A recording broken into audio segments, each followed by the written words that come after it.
정치권에는 더 많은 풍문들, 소위 뇌피셜들, 지라시들이 난무한다고 합니다. 하나하나 좀 살펴보죠. 먼저 이 얘기입니다. A 재판관이 한 지인과 3월 13일에 약속이 있었답니다.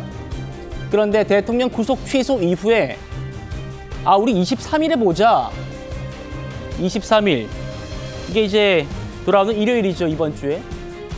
그래서 이제 이번 주 내에 선고하고 다음 주에 이 A 재판관이라는 분이 친구와 선약을 할 수 있을 것이다. 이런 얘기입니다. 최 의원님. 네.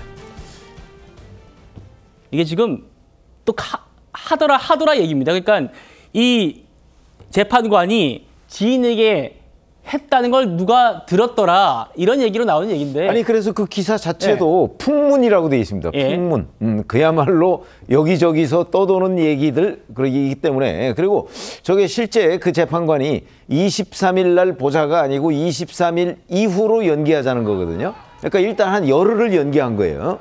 자, 그러면 열흘 뒤쯤에 보자는 얘기가 아니라 일단 연기해놓고 본 거 아닌가? 저 풍문이 맞다고 할지라도. 그래서 제가 보건대는 지금 그 윤석열 대통령의 탄핵 심판 선고 날짜를 정확하게 아는 사람이 누구일까요? 저는 헌재 재판관들도 모르고 아마 문영배 소장 등의 머릿속에 있는 것 아닌가? 뭐 이런 생각이 듭니다. 그거를 알 길은 없죠. 뭐 어느 또 언론 보도에 따르면 헌재를 상대로 취재를 했는데 아직까지는 뭐 쟁점 정리 중이다. 뭐 이런 얘기도 지금 나오고 있거든요. 그러면 선고 날짜에 대해서는 논의조차 하지 않았다는 얘기잖아요. 그럼 알 수가 없는 거죠. 알 수 없는 내용을 자꾸 그 뭐 오늘이냐 내일이냐 이번 주냐 다음 주냐 이렇게 얘기하는 거는 그 자체가 의미 없는 것일 수도 있다. 물론 이런 논쟁 자체도 또 정말 맞는 얘기냐 안 맞는 얘기냐 뭐 이런 의문을 제기할 수가 있기 때문에 지금 현재로서는 아무것도 확인할 수 있는 내용이 없는 상태인데 개인적 관측 또는 어떤 정파적인 희망 뭐 이런 것들만 있는 것 아닌가 뭐 그렇게 생각이 듭니다.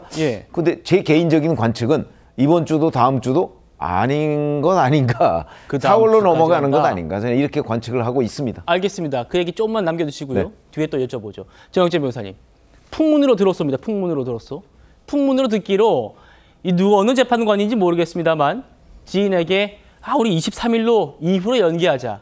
이게 지금 이번 주 선고에 좀 근거랄까요? 이렇게 좀 작용을 하나 봅니다. 어떻게 보십니까? 글쎄 오죽 근거가 없으면 저런 풍문 그것도 단순히 약속을 한 열흘 정도 미루어 보자. 더군다나 지금 최병묵 편집장님이 말씀하신 것처럼 23일로 약속을 다시 정하자 이게 아니고 일단은 23일 뒤로 연기하자잖아요. 23일 뒤로 연기하자라고 하면 24일부터 시작되는 그 주나 아니면 4월에 한번 보자 그 이야기 아니었겠습니까? 그러니까 아무런 의미가 없는 그러한 이야기인 거고요. 결국은 제가 봤을 때 헌법재판관들이 이야기가 지금 안 되고 있는 것이 아닌가 그런 생각이 들고 윤석열 대통령 탄핵을 꼭 해야 되겠다고 하는 사람이 한 4분 정도 있다라고 하면 나머지 4명은 마음을 정하지 못했거나 오히려 각 하나 기각적으로 마음이 바뀌어가지고 그렇기 때문에 지금 마치 줄다리기 팽팽하게 줄다리기 하는 것처럼 지금 그런 상황이 계속되고 있는 것이 아닌가 저는 그렇게 느껴집니다. 예, 알겠습니다. 정 변호사님도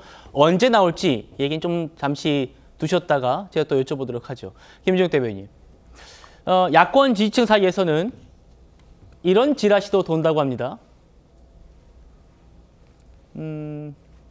지난주에 이미 보이십니까? 받은 글이라고 해서 윤석열 탄핵 이미 전원 합의 완료됐다. 그러면서 당사자인 윤석열 대통령에게 다 보내줬는데 그 결과를 대통령 측이 수취 거부하고 있다. 이런 지라시가 쭉 돌았습니다. 이게 얼마나 황당한 얘기냐면요. 선거 결과를 무슨 대통령 측에게만 알려줍니까? 국회 측도 알려줄 거 아닙니까?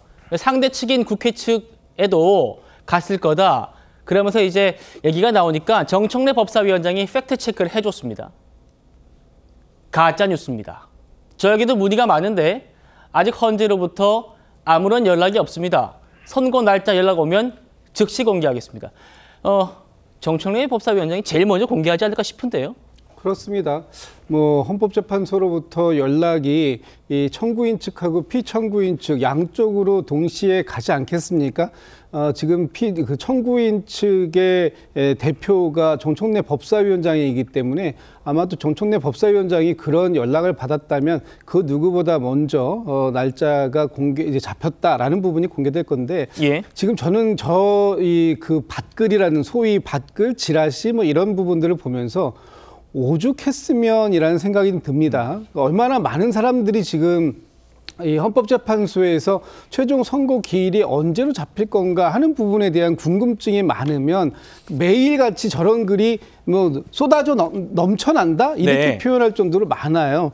그러니까 지금 이 뭐 각각의 주장 또 각각의 입장에 따라서 많이 이제 생각이 바뀌고 이미 뭐 8대 0으로 완전히 정리가 됐다 아니면 6대 2다 5대 3이다 4대 4다 굉장히 많은 얘기들이 나오는데 헌법재판소의 재판관들께서 물론 그 꼼꼼하게 평의를 모아서 평결을 하는 것도 중요한데 이제는 좀 국민들을 그만 애태우시고 속도를 좀 내셔야 되는 순간이 아닌가. 왜냐하면 지난 주말도 광장에 많은 분들이 나온 걸 보셨습니다만 이제는 이분들이 굉장히 이 에너지가 열기가 이제 높다 못해 탈지경에 이르렀다. 그러면 이 정도에서는 정리를 해주는 것이 필요하고 과도한 그 에너지가 이 광장으로 분출되면 예. 결과적으로는 어떤 사고라든지 국론 분열이라든지 이런 쪽으로 이어질 가능성이 크기 때문에